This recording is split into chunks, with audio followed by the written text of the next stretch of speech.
Jakarta, 19 Desember 1948, Letnan II Soekoco Cokroatmojo baru saja selesai mengurus tawanan-tawanan komunis di Beteng Fort Fredericksburg saat beberapa pesawat tempur militer Belanda menembaki istana negara subuh itu. Dalam keremangan pagi, Soekoco masih sempat melihat parasut-parasut pasukan lintas udara militer Belanda bergelayutan di langit Maguwo. Sadar Belanda telah menyerang, ia lantas melepas kembali puluhan tawanan yang baru saja ditangkap. "Tawanan-tawanan itu kami suruh pulang," ujar Soekoco. Usai melakukan koordinasi secara cepat dengan rekan-rekannya, Soekoco bergerak ke istana negara. Mereka bersiap menghadapi datangnya serbuan militer Belanda. Memasuki senja, sepasukan prajurit lintas udara Belanda sudah mengambil posisi di depan kantor pos. Terjadilah tembak-menembak antara pasukan Belanda dengan satu kompi Korps Polisi Militer pimpinan Letnan I Susetio yang bertahan di halaman istana negara.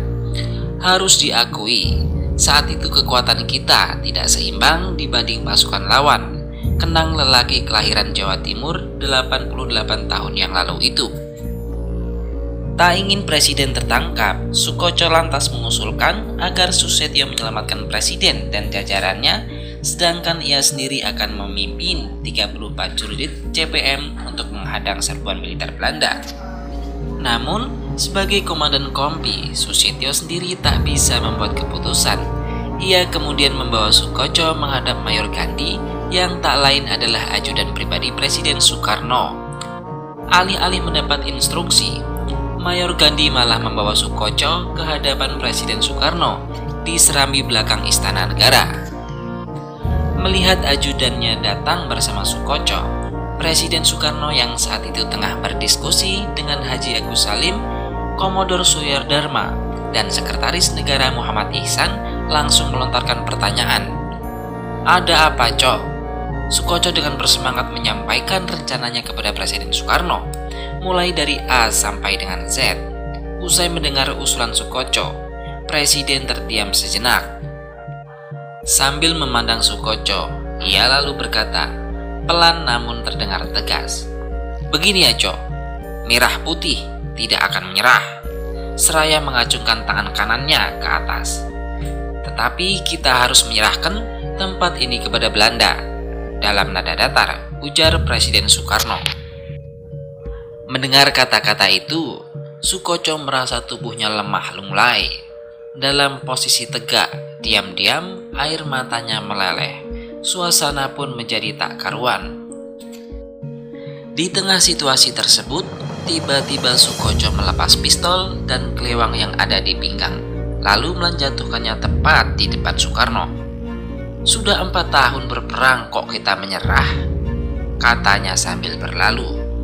Sejarah kemudian mencatat, tentara Belanda menawan Presiden Soekarno beserta jajarannya dan membawa mereka ke tanah pengasingan di Sumatera. Proses penangkapan ini dinilai pihak Belanda merupakan bagian yang paling mendebarkan dan dramatis dalam operasi Gagak. Tetapi, penangkapan dan pengasingan Soekarno beserta jajarannya disambut dingin oleh komandan tertinggi tentara Belanda di Indonesia, Jenderal Spoor. Alih-alih merasa senang, saat dilapori soal itu oleh Komandan Operasi Jawa Tengah, Jenderal Meyer, Spoor justru menyambutnya dengan teriakan, "Kita kalah." Mengapa demikian? Rupanya, dalam skenario besar Spoor, ia berharap Soekarno justru melawan dan terbunuh, atau setidaknya ikut pergi ke hutan untuk memimpin gerilya. Langkah membiarkan diri tertawan itu merupakan langkah politik yang berakibat baik bagi perjuangan kemerdekaan kita. Soekoco sendiri bernasib baik dalam peristiwa tersebut. Setelah sempat ditawan beberapa jam oleh Korps Pasukan Khusus Militer Belanda, ia berhasil melarikan diri dan bergabung kembali dengan induk pasukannya.